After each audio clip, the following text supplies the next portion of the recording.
Derby রেশ কাটতে না কাটতেই ফের ধাক্কা দুই প্রধানের। বুধবার দেশের দুই প্রান্তে ড্র ইস্ট বেঙ্গল মোহনবাগানের। এদিন শিলিগুড়িতে হোম ম্যাচে লাজং এফসির বিরুদ্ধে 1-1 গোলে ড্র মর্গান ব্রিগেডের। ম্যাচের 20 মিনিটে স্যামুয়েলের গোলে এগিয়ে যায় লাজং। প্রথমার্ধের একেবারে শেষ মুহূর্তে প্লাজার গোলে অবশেষে সমতায় ফেরে ইস্টবেঙ্গল। দ্বিতীয়ার্ধে ইস্টবেঙ্গল বেশ কয়েকবার গোলের সুযোগ তৈরি করলেও তা কাছে লাগাতে পারেনি। এদিন পাহাড়ি দলের গতিময় ফুটবলের কাছে বারবারই চাপ বাড়ছিল ইস্টবেঙ্গলের। এদিনই ইস্টবেঙ্গল জার্সিতে মাঠে নামেন নতুন বিদেশি ক্রিস পেইন। তবে প্রথম দিন নজর কাটতে ব্যর্থ লাল হলুদের নতুন বিদেশি।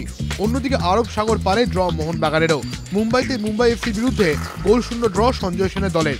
এদিন ম্যাচের প্রথমার্ধে মুম্বাই এফসি থই সিং এর গোল বাতিল হয়। তবে সোনি নডির দূরপাল্লার শট মুম্বাই এফসি গোলকিপার দুরন্ত সেভ না করলে ফল অন্য হতে পারত। দ্বিতীয়ার্ধে বাগানের ছন্নছাড়া ফুটবল চাপ বাড়িয়েছে কোচ সঞ্জয় সেনের। ডার্বির পর দুই প্রধানের ড্র দেখে হতাশ ফুটবল মহল।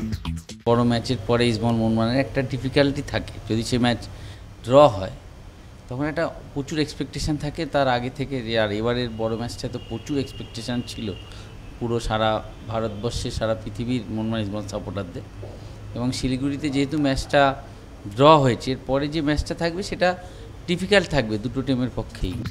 9 ম্যাচ শেষে ইস্টবেঙ্গলের পয়েন্ট এখন 21। এক ম্যাচ কম খেলে মোহনবাগানের ঝুলিতে 18 পয়েন্ট। কুন্তল চক্রবর্তী, এবিপি আনন্দ, কলকাতা।